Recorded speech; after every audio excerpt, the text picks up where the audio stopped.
श्रीराम जय जय राम, श्रीराम जय जय राम,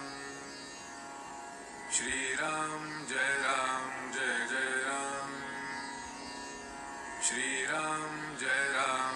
जय राम, श्रीराम जय जय राम, श्रीराम जय जय राम,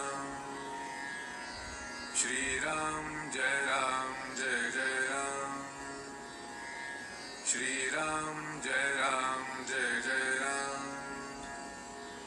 श्रीराम जय जय राम, श्रीराम जय जय राम। नमस्कार। आज दिनांक 11 एप्रिल। श्रीराम जय जय राम। साधनांनी जे साधत नाही ते संत सहवासाने साधते। श्रीराम जय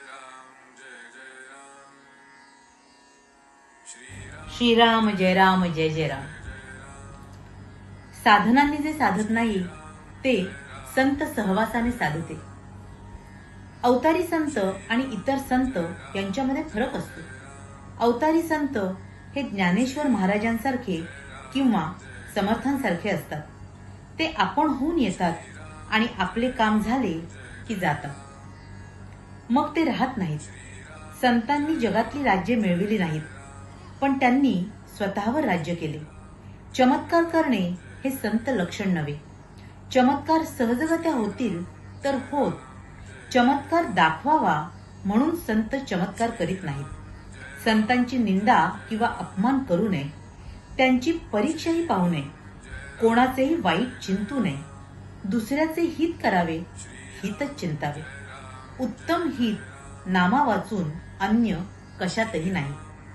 म्हणून अखंड भगवान नाम जपणे ही संत संगतच आहे। सद्विचार ही एक संत संगतच आहे। ध्यान, स्मरण, मनन आणि सद्ग्रंथ वाचन यांमुळे संतांची गाठ पडून त्यांच्याशी समागम होणे शक्य होईल।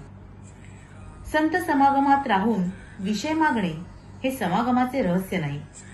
एकुलत्या एका मुलाने अपूच्या गोळीसाठी हट्ट धरला तर आई त्याला ती गोळी देईल का? जर तिने ती दिली तर ती खरी आईच नव्हे। त्याचप्रमाणे जो विषयाचे प्रेम देईल तो खरा संत नव्हे। संताला विषयाचे प्रेम असत नाही। इतकेच नव्हे तर त्याचा माणूस विषयात राहिला तर त्याच्या हृदयाला पीळ पडतो। कुत्रा हाड चघळीत असताना आपल्याच तोंडातले रक्त पिऊन ते त्या हाडातून येते आहे असे समजतो आणि शेवटी त्यातच मरतो। हे पाहून जितके वाईट वाटेल त्याच्या दसपट नव्हे अनेक पट आपण विषयमग्न असलेले पाहून संतांना वाईट वाटते। संतांनी खरे भगवंताला जाणले। जिज्ञासू शिष्य भेटला तर संताला आपले स्वतःचे सार्थक झाले असे वाटते। साधनांनी जे साधत नाही ते संतांच्या सहवासात राहिल्याने साधते। मनुष्य जितका निस्वार्थी तितकी त्याची भाषा व्यापक असते। तुमच्या आमच्या घरातले लोक सुद्धा आपले ऐकत नाहीत, पण संतांची वाणी सर्व जगावर परिणाम करते, कारण ती सर्व व्यापक असते। ती अत्यंत तळमळीची असते।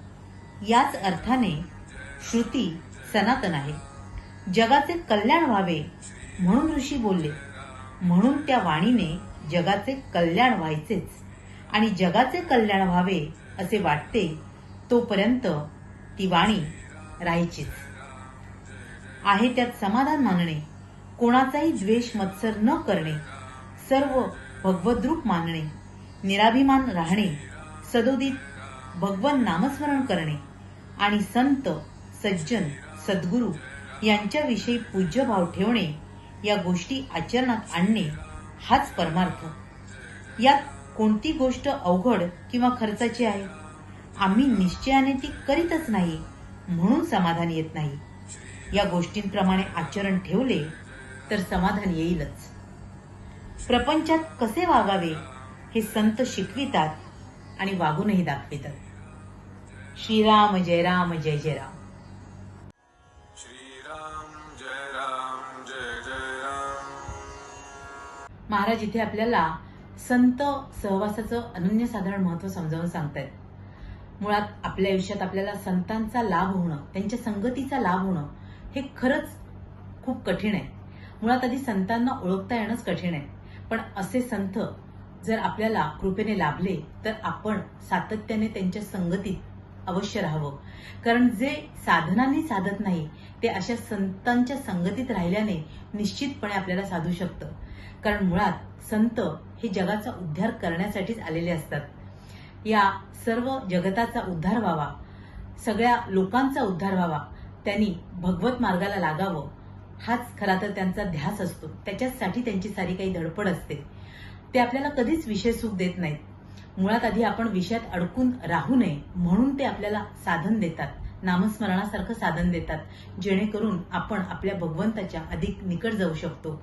आणि म्हणूनच जेव्हा केव्हा आपल्याला असे सद्गुरू, असे संत लाभतील त्यावेळी आपण साऱ्या चिंता, साऱ्या शंका कुशंका बाजूला ठेवल्या पाहिजेत आणि केवळ अशा संतांच्या संगतीत राहिलं पाहिजे, जेणेकरून आपल्या आयुष्याचा निश्चितच उद्धार होऊ शकेल, कल्याण होऊ शकेल, आपल्याला आपल्या भगवंताचा आणि खऱ्या समाधानाचा लाभ होऊ शकेल.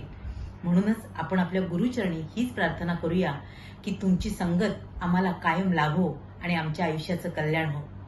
तुम्हा साऱ्यांसाठीच खूप सारी गुरु ब्लेसिंग्स. श्री स्वामी समर्थ. जय गुरुदेव. जय जय राम. श्रीराम जय राम जय जय राम. श्रीराम जय राम